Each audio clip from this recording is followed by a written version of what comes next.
नमस्कार दोस्तों, मैं राकेश श्रीवास्तव। हमारे YouTube चैनल में आप सभी का स्वागत है। दुनिया भर में तख्ता पलट की खबरें सामने आती रहती है। अब सीरिया से तख्ता पलट की खबरें सामने आ रही है। रविवार को वहां पर विद्रोही गुट ने बशीर अल असद की जो सत्ता थी उनको सत्ता से बाहर कर दिया और देश छोड़ने के लिए मजबूर कर दिया। फिलहाल बशीर अल असद रूस में है। उन्होंने देश छोड़ने के बाद रूस की शरण ली है और सीरिया में विद्रोही गुट का कब्जा हो गया है। करीब 13 साल पहले यहां पर गृह युद्ध भड़का था। दरअसल वहां की जो नागरिक थे, वहां की जो जनता है सीरिया की, वो वहां की बशीर अल असद सरकार के खिलाफ सड़कों पे उतर आए थे। इसके बाद लगातार भी ये जो गृह युद्ध चलता रहा और इस गृह युद्ध को बशीर अल असद ने बड़ी ही क्रूरता के साथ कुचला। करीब 5 लाख लोगों की मौत हुई।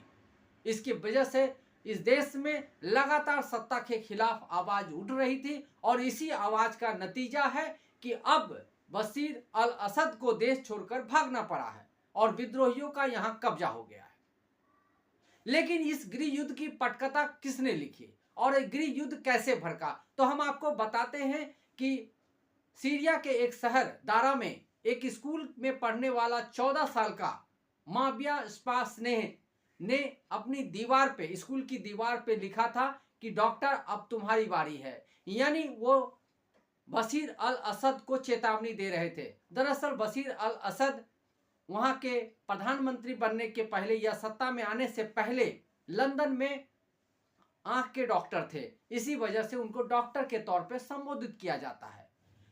इस दीवार पर जो बातें लिखी थी इसके खिलाफ बशीर अल असद की सरकार एक्टिव हुई और वहां की पुलिस ने 14 साल के माविया स्नेह को गिरफ्तार कर लिया। उसके साथ ही कई दोस्तों को भी गिरफ्तार कर लिया। करीब 26 दिनों तक उन्हें जेल में रखा गया, उन्हें टॉर्चर किया गया। इसके खिलाफ वहां के लोग उतर गए धीरे धीरे पूरे शहर में और उसके बाद पूरी सीरिया में विरोध प्रदर्शन होने लगे और सत्ता के खिलाफ आवाज उठने लगी। इसी आवाज का नतीजा था कि यह गृह युद्ध में तब्दील हो गया। गृह युद्ध में जैसे ही तब्दील हो गया, सेना में भी दो गुट बट गए, एक जो सत्ता के साथ थी और एक जो सत्ता के खिलाफ थी। सत्ता के खिलाफ वाले ने अपना भी एक गुट बना लिया और वो जो प्रदर्शनकारियों का सपोर्ट कर रहे थे। इसी प्रदर्शन का नतीजा है कि लगातार सरकार के खिलाफ विरोध प्रदर्शन हो रहे थे, लेकिन सरकार टस से मस नहीं हो रही थी और सरकार के साथ एक बड़ी मजबूत ताकत ये थी कि रूस और ईरान का उसे सपोर्ट प्राप्त था। इसलिए विरोध प्रदर्शन को लगातार मजबूत होने के बावजूद सत्ता से हटाने में बशीर अल असद को वहां के लोग कामयाब नहीं हो पा रहे थे। लेकिन हाल के दिनों में ईरान इजराइल के साथ युद्ध में व्यस्त हो गया। उसके बाद रूस का यूक्रेन के साथ लंबे समय से युद्ध चल रहा है। इसी वजह से उनका सीरिया पे ध्यान नहीं था और इसी वजह से और इसी समय का फायदा उठाते हुए विद्रोही गुट एक्टिव हो गए और उन्होंने सरकार के खिलाफ धीरे धीरे अपना मोर्चा बंदी शुरू कर दिया और एक एक शहर में कब्जा करना शुरू कर दिया। तहरीर अल शम ने पहले 13 गांवों पे कब्जा किया, उसके बाद धीरे धीरे दूसरे शहरों पे कब्जा किया और आखिर में रविवार को वहां की जो राजधानी है दमिश्क, वहां पर कब्जा कर लिया। उससे पहले ही बशीर अल असद देश छोड़कर भाग गए। तो एक निरंकुश तानाशाही के खिलाफ वहां के पब्लिक ने सड़कों पे उतरकर सरकार के खिलाफ आवाज उठाई और आखिर में उसे सत्ता से बाहर करने में कामयाब रहे। सवाल ये उठ रहा है कि अब सीरिया का क्या होगा। सीरिया में विद्रोही गुट का कब्जा हो गया है और वहां की सरकार कैसे बनेगी, कैसे चलेगी, वहां का आम जनजीवन कैसा होगा, ये आने वाले दिनों में धीरे धीरे साफ होता जाएगा। लेकिन इससे पहले अफगानिस्तान में इसी तरह से तख्ता पलट हुआ था। इससे पहले बांग्लादेश में तख्ता पलट हुआ। उसी तरह से पाकिस्तान में भी तख्ता पलट हो चुका है। श्रीलंका में भी तख्ता पलट हुआ है। ये जो तख्ता पलट की कहानी है पूरे वर्ल्ड में घूमती रहती है। आखिर तख्ता पलट के पीछे का असलियत क्या होती है, आखिर इसके पीछे की वजह क्या होती है। इसके पीछे की 2-3 वजह तो साफ है कि एक निरंकुश शासन, उसके खिलाफ पब्लिक एकजुट होते हैं और वो सत्ता से उखाड़ कर फेंक देते हैं। दूसरा, सरकार को सिर्फ अपनी पड़ी जब रहती है, जैसे श्रीलंका में हुआ कि सरकार अपने परिवार को और अपने परिजनों को ही पालती पोसती रही और करोड़ों अरबों संपत्ति जमा करती रही, जबकि वहां के लोग महंगाई और बेरोजगारी से त्रस्त थे। चीनी 5,000 रुपये किलो, आलू 200 रुपये किलो, इस हिसाब से दाम बढ़ गए थे। इसकी वजह से लोग सड़कों पे उतरे और सत्ता को उखाड़ कर फेंक दिया।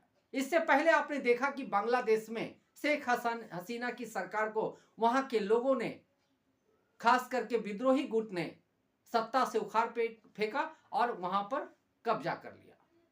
लेकिन बांग्लादेश में सरकार जाने के बाद, शेख हसीना के जाने के बाद जो स्थिति है वो सही नहीं है।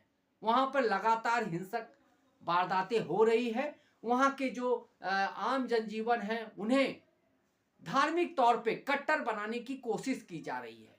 उन्हें बुर्का में रहने के लिए कहा जा रहा है। वहां की लड़कियों को शिक्षा से दूर करने की कोशिश की जा रही है। इसी तरह से कई तरह की चीजें लागू की जा रही है जो किसी भी लोकतांत्रिक देश के लिए सही नहीं है।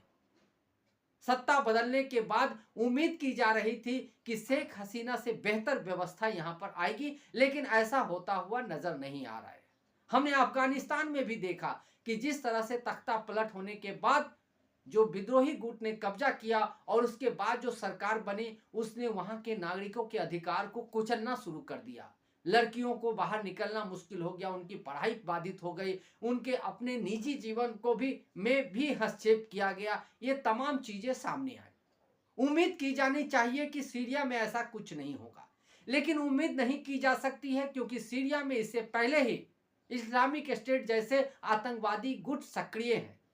सीरिया एक ऐसा राष्ट्र है जहां पर पहले से ही आतंकवादी लोगों का कब्जा रहा है, विद्रोही गुट हावी रहे हैं। ऐसे में और साथ ही जो 53 साल की जो सत्ता थी बशीर अल असद और उनके परिवार के, जो कहा जाता है कि उनके परिवार पिता ने 29 साल तक इस देश में शासन किया, उसके बाद उनके बेटे बशीर अल असद के हाथ में सत्ता आई थी, लेकिन उन्होंने भी निरंकुश शासन का एक से एक उदाहरण पेश किया। 5,000 लोगों की मौत हुई, लोगों के आंदोलनों को सैनिकों से कुचला गया, सैनिकों के सामने खड़ा कर दिया गया। इस वजह से वहां के जो जनमानस है उसके अंदर एक रोष पैदा हुआ और इसी रोष की वजह से आज बशीर अल असद को देश छोड़कर भागना पड़ा है। सवाल ये उठता है कि आखिर हर देश में, खास करके इस्लामिक देशों में, क्यों तख्ता पलट की कहानी बार बार दोहराई जाती है? आखिर इसके पीछे की वजह क्या है? हमने देखा है कि इस्लामिक स्टेट में या इस्लामिक राज्यों में जो अस्थिरता की जो कहानी है एक के बाद एक साथ सामने आती रहती है। भारत के साथ ही आजाद हुआ पाकिस्तान आज तक 5 साल तक लोकतांत्रिक शासन नहीं चला पाया है, यानी वहां पर 5 साल के लिए कोई भी गवर्नमेंट फॉर्म नहीं कर पाई है। लगातार 4 साल, 3 साल, 2.5 साल के कार्यकाल होने के बाद ही तख्ता पलट हो जाता है, या सरकार को किसी न किसी वजह से हटा दिया जाता है, या सरकार के जो मुखिया है वो किसी न किसी वजह से विवादों में फंस जाते हैं, कोर्ट कचहरी के चक्कर लगाने पड़ जाते हैं। आखिरी सरकार जो इमरान खान की थी, उनको भी तमाम तरह के मामले सामने आए और मामले में फंसने के बाद उन्हें जेल की हवा खानी पड़ी। जबकि पाकिस्तान में ये हो, बांग्लादेश में भी अब तक 3 बार तख्ता पलट का मामला सामने आ चुका है। जो वहां के संस्थापक थे शेख मुजीबुर रहमान, उनके घर में आग लगा दी गई थी, खुद उनकी हत्या कर दी गई थी। और हमने देखा कि किस तरह से शेख हसीना को सत्ता से हटाने के बाद वहां जब विद्रोहियों ने कब्जा किया, किस तरह से अमानवीयता की। शेख मुजीबुर रहमान की जो स्टेचू लगे हुए थे उस पर पेशाब किए गए, उसे जूते से मारा गया, उसे तोड़ा गया। एक देश की स्थापना करने वाले नेता के खिलाफ इस तरह का विद्रोह समझ से परे है और ये किसी भी सभ्य समाज के लिए सही नहीं है।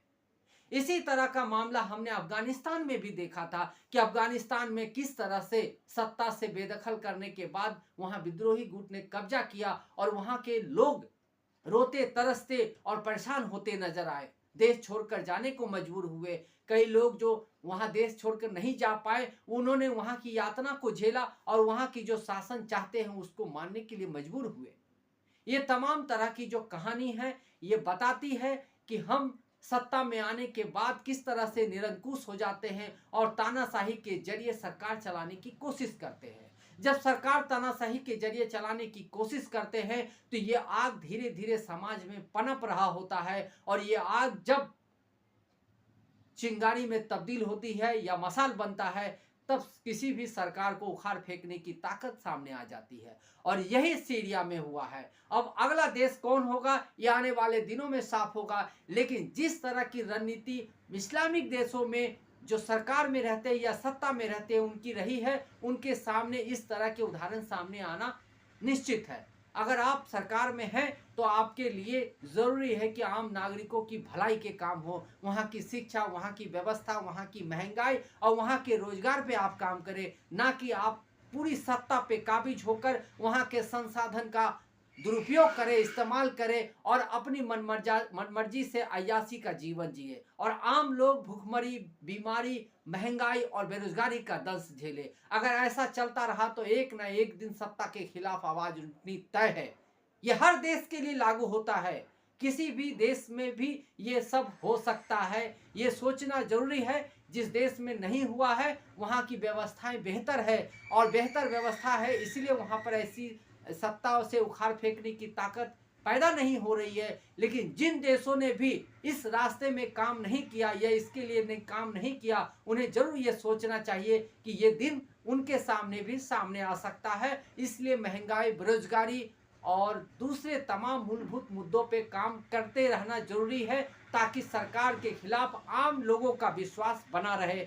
जिस दिन ये विश्वास टूट गया और जिस दिन समूह समूह के लोग एकजुट हो गए, उस दिन किसी भी सत्ता को उखाड़ फेंकने की ताकत उनके सामने आ जाती है। सीरिया में यही हुआ है और सीरिया में यह होने के बाद जिस तरह से अमेरिकी राष्ट्रपति डोनाल्ड ट्रंप का बयान आया है वो बेहद दुर्भाग्यपूर्ण है। डोनाल्ड ट्रंप ने कहा कि ना तो हमारी सीरिया से दोस्ती है, ना हमारी किसी तरह की डीलिंग है। ऐसे में वहां जो हो रहा है वहां होने दे और जो चल रहा है वो चलने दे। एक बड़े राष्ट्र, एक लोकतांत्रिक देश के राष्ट्रपति के द्वारा दिया गया यह बयान ये दर्शाता है कि हम किस तरह से आत्म केंद्रित होते जा रहे हैं और हमारा सारा ध्यान बिजनेस और अपनी विकासवाद नीति पे ही टिकी हुई है। जिस देश से हमें कोई लेना देना नहीं है, वहां के नागरिकों के अत्याचार, उनके साथ हो रही हिंसा से हमें कोई लेना देना नहीं है, तो फिर हम एक बड़े लोकतांत्रिक देश के तौर पे कैसे अपने आप को साबित कर पाएंगे। आज के लिए बस इतना ही।